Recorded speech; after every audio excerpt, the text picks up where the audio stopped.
नमस्कार, मानस मिश्रा वाली news nation में आप सभी का बहुत बहुत स्वागत करता हूं। नए सीबीआई चीफ का अपॉइंटमेंट होना था। उस अपॉइंटमेंट की प्रक्रिया में पीएमओ में एक मीटिंग हुई, जिस मीटिंग में एज पर लॉ अगर सीबीआई के प्रमुख का चयन होता है तो 3 लोग बुलाए जाते हैं। उसमें प्रधानमंत्री शामिल होते हैं 3 सदस्यीय कमेटी में, चीफ जस्टिस ऑफ इंडिया शामिल होते हैं, उनके कोई रिप्रेजेंटेटिव हो, और leader of opposition of parliament, ये तीनों शामिल होते हैं। और अंतिम मोहर यही तीनों लगाते हैं जो कैबिनेट जिन नामों को फाइनलाइज, जिन नामों की लिस्ट सौंपती है, उस पर अंतिम मोहर इनकी लगती है। ये आज का कानून कहता है। और इस बार भी कुछ ऐसा ही हुआ, जहां 69 यानी 69 नामों की लिस्ट फाइनल की गई थी और मीटिंग रखी गई थी। उस मीटिंग में Rahul Gandhi, chief justice of India justice Suryakant और प्रधानमंत्री नरेंद्र मोदी तीनों शामिल हुए। अब ये बैठक चल ही रही थी। तो आप जानते हैं राहुल गांधी को, राहुल गांधी क्या करते हैं। राहुल गांधी कभी भी कहीं पहुंचते हैं तो उनका मेन मकसद होता है रकस क्रिएट करना, न्यूसेंस क्रिएट करना, किसी तरह से वहां माहौल खराब हो। माहौल खराब होगा तो मीडिया कवरेज होगी कि राहुल गांधी ने ऐसा किया, वैसा किया। जैसा कि आप पार्लियामेंट में देखते हैं कि राहुल गांधी पहुंचते ही जब उनकी बारी बोलने की आती है तो उनका बॉडी लैंग्वेज देखते हैं आप किस तरह से एग्रेसिव होता है। लेकिन जब आप एक ऐसे शिष्टाचार वाली मीटिंग में बैठते हो जहां पर प्रधानमंत्री, चीफ जस्टिस ऑफ इंडिया और सामने आप बैठे हो, तो वहां पर पॉइंट टू पॉइंट मुद्दों की बात होती है और देश के लिए जो सही है उसकी बात होती है। लेकिन यहां पर राहुल गांधी ने न्यूसेंस क्रिएट किया और न्यूसेंस क्रिएट करने के बाद मीटिंग छोड़कर चलते बने बीच रास्ते। सामने चीफ जस्टिस ऑफ इंडिया बैठे थे और वो भी भौचक्के रह गए, हक्के बरक्के रह गए कि आखिरकार राहुल गांधी की ये हरकतें कैसी हैं। चलिए आपको दिखाते हैं पूरी खबर। ये तो मैंने आपको सिर्फ एक प्रारूप बताया, लेकिन ये राहुल गांधी जो उसके बाद बाहर जाकर के एक लंबा चौड़ा पत्र लिखते हैं और उस पत्र को ट्वीट करते हैं, क्योंकि इनका मकसद सिर्फ इतना ही था कि इस पूरे मसले को भवंडर बनाना। मैं आपको उस पत्र की तरफ लिए चलूंगा कि राहुल गांधी ने क्या पत्र लिखा और उस मीटिंग में क्या हुआ। आपसे अनुरोध है इस पूरे प्रकरण पर अपनी राय प्रतिक्रिया तब दीजिएगा जब मैं आपको कुछ साक्ष्य और प्रूफ दिखाऊंगा। साक्ष्य प्रूफ देखने के बाद आप रखिएगा कि कौन सही है कौन गलत है। तो चलिए बढ़ते हैं खबर की तरफ। आपको इससे पहले मैं आज के पॉइंट पे बताऊं, आपको थोड़ा सा चीज जानना बहुत जरूरी है। बेसिक चीज वो ये है कि आखिरकार हमारे देश में सीबीआई के डायरेक्टर यानी सीबीआई के चीफ का जो अपॉइंटमेंट कैसे होता है।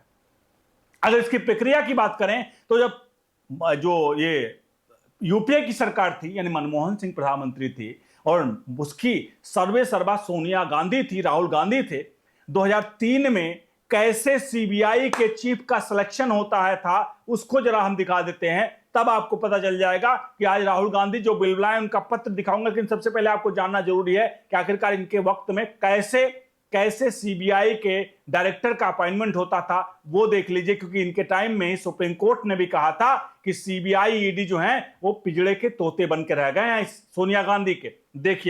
देखिए यूपीए कार्यकाल में सीबीआई के डायरेक्टर जो होते हैं उसका चयन कैसे होता था। वो Delhi special police establishment act 1946 के तहत होता था। चयन समिति में ये लोग होते थे कौन? सेंट्रल विजिलेंस कमिश्नर, सीवीसी अध्यक्ष होते थे, vigilance commissioner, home secretary, cabinet secretary के सेक्रेटरी और कोऑर्डिनेटर पब्लिक ग्रीवेंस। यानी जितने नाम मैं आपको बता रहा हूं इनमें कोई भी विपक्ष का नेता या सुप्रीम कोर्ट के कोई नहीं होते थे। ये सभी सरकार के अपने लोग, अपॉइंट किए गए लोग, चाहे वो सेंट्रल विजिलेंस ऑफिसर हो, चाहे जो कमिश्नर हो, चाहे सेंट्रल विजिलेंस ऑफिसर हो, होम सेक्रेटरी हो, कैबिनेट सेक्रेटरी हो, सभी अपॉइंट किए जाते थे। किसके द्वारा? सोनिया गांधी के द्वारा। सोनिया गांधी के द्वारा अपॉइंट किए गए लोग, उसका सिलेक्शन कर दिया जाता था। ये लोग करते थे किसका? सीबीआई के चीफ का। और तब ना चीफ जस्टिस ऑफ इंडिया शामिल होते थे, ना उसमें लीडर ऑफ अपोजिशन या कोई भी नेता विपक्ष का नहीं शामिल होता था। और आज राहुल गांधी को जब बुलाया गया तो राहुल गांधी बवंडर मचाए। अब ये प्रक्रिया बदली कब से, थोड़ा उसको समझ लीजिए। ये प्रक्रिया असल में 2011 में अन्ना आंदोलन चल रहा था। अन्ना आंदोलन में जन लोकपाल बिल की मांग उठी कि भैया ये बिल तो आना ही चाहिए। और ये बिल की मांग आते समय लोकपाल और लोकायुक्त एक्ट जो है इसकी भयंकर डिमांड हुई।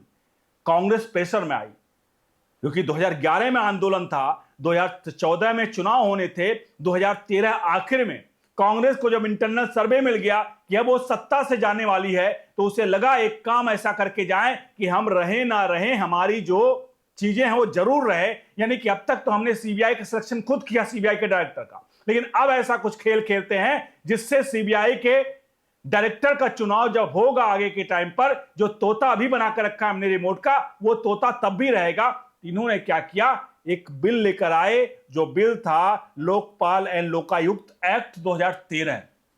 ये 2013 आखिर में लाया गया था। उसके बाद क्या हुआ, उसके बाद इसमें क्या रखा गया कि भाई एक प्रधानमंत्री होंगे, चीफ जस्टिस ऑफ इंडिया, उनके कोई रिप्रेजेंटेटिव होंगे, और विपक्ष का जो main leader of opposition of parliament है वो होंगे। ये 3 नामों को अपॉइंट किया गया।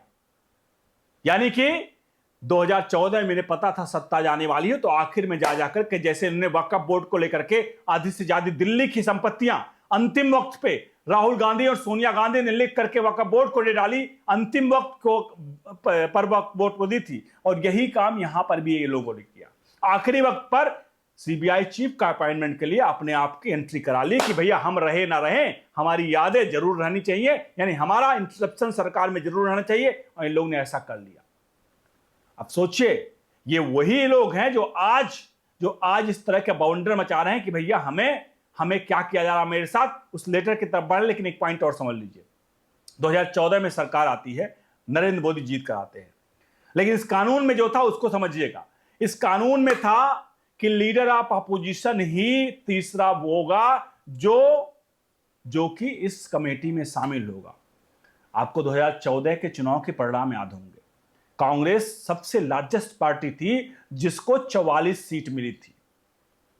44 सीट वाली कांग्रेस लीडर ऑफ अपोजिशन पाने के लिए संसद में 543 सीटों में 10% सीट हासिल करने वाली को ही लीडर ऑफ अपोजिशन, मतलब कम से कम 10% सीट हासिल हो तभी आप लीडर ऑफ अपोजिशन का तमगा मिल सकता है।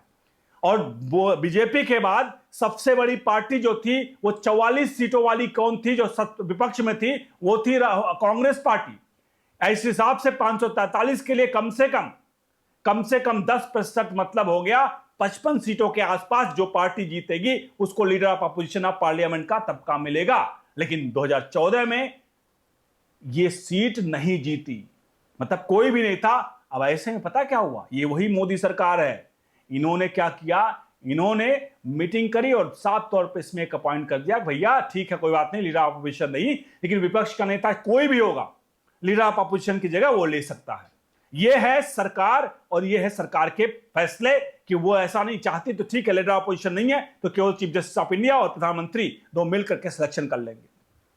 लेकिन उन्होंने एक और जोड़ दिया कि ठीक है, मोदी सत्ता में, उन्होंने कहा ठीक है कोई बात नहीं, लीडर ऑफ अपोजिशन नहीं है, विपक्ष का भी चेहरा होना चाहिए, इसलिए वो कह रहे हैं कोई भी जो अपोजिशन के पद पर बैठेगा, विपक्ष का नेता होगा, उसको हम मान लेंगे, वो कमेटी में शामिल होगा। अब आते हैं आज के मुद्दे पर। राहुल गांधी जो बाउंडर मचाए हैं, एक पत्र आपके सामने है, देखिए। मीटिंग से तो राहुल गांधी भाग गए, मीटिंग से भागने के बाद एक पत्र लिख दिया। पत्र इनको लिखना जानते हो, बवाला था मीडिया में, क्योंकि पीएमओ के अंदर जो मीटिंग चल रही थी उस मीटिंग में तो कुछ नहीं हो पाता कि उसकी बातें तो लीक नहीं हो पाती इस तरह से, लेकिन लेटर के जरिए जरूर बात लीक होती, क्योंकि इनको बाउंडर में चाहता। इन्होंने लिखा, प्रिय प्रधानमंत्री जी, मैं आपको central bureau of investigation CBI के अगले डायरेक्टर के नाम की सिफारिश करने के लिए बनाई गई कमेटी के चेयरमैन के तौर पर लिख रहा हूं, ताकि मैं इस कई कार्रवाई पर अपनी असहमति दर्ज करा सकूं।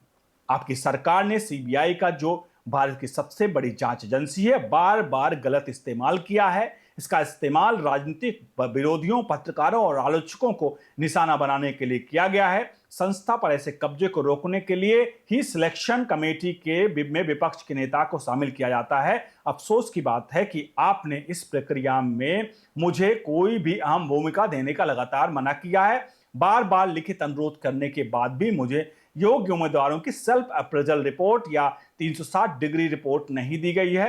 इसके बजाय मुझसे यह उम्मीद की गई है कि मैं कमेटी की मीटिंग के दौरान पहली बार उन 69 उम्मीदवारों के अप्रेजल रिव्यू रिकॉर्ड देखूं। मुझे 360 डिग्री रिपोर्ट देने से साफ मना कर दिया गया।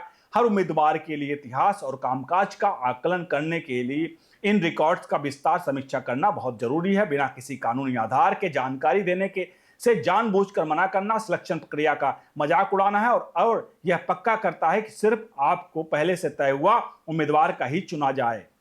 अब दूसरे इस पत्र के दूसरे उसमें चलते हैं। उन्होंने आगे लिखा, मैं आपको याद दिलाना चाहता हूं कि मैंने मीटिंग्स में जो 5 मई 2025 को हुई थी आपकी अपनी सहमति दर्ज कराई थी। मैंने आपको 21 अक्टूबर 2025 को भी लिखा था, जिसमें मैंने एक निष्पक्ष और पारदर्शी प्रक्रिया के लिए कुछ सुझाव दिए थे, जिनका मुझे अभी तक कोई जवाब नहीं मिला है। सिलेक्शन कमेटी को जरूरी जानकारी न देकर सरकार ने सिर्फ एक औपचारिकता बनाकर रख दिया है। विपक्ष का नेता कोई रबर स्टैंप नहीं है। मैं इस पक्षपात प्रक्रिया में हिस्सा लेकर अपने संवैधानिक कर्तव्यों से पीछे नहीं हट सकता, इसलिए मैं कड़े शब्दों में अपनी असहमति दर्ज कराता हूं। भवदीय राहुल गांधी। तो आपने देखा राहुल गांधी ने पत्र लिखा। राहुल गांधी ने जो पत्र लिखा आपने देख लिया इसको भाव। राहुल गांधी ने इसमें एक लाइन और लिखी। राहुल गांधी ने लिखा कि भाई मैंने एक सुझाव दिया था आपको कि आप ऐसा कर लो। अब सुझाव क्या दिया था लिखा, इन्होंने कहा मैंने एक सुझाव दिया था। सुझाव क्या दिया होगा कि मेरे हिसाब से सीबीआई का अपॉइंटमेंट करो, ऐसे ऐसे करके सीबीआई का अपॉइंटमेंट कर लो।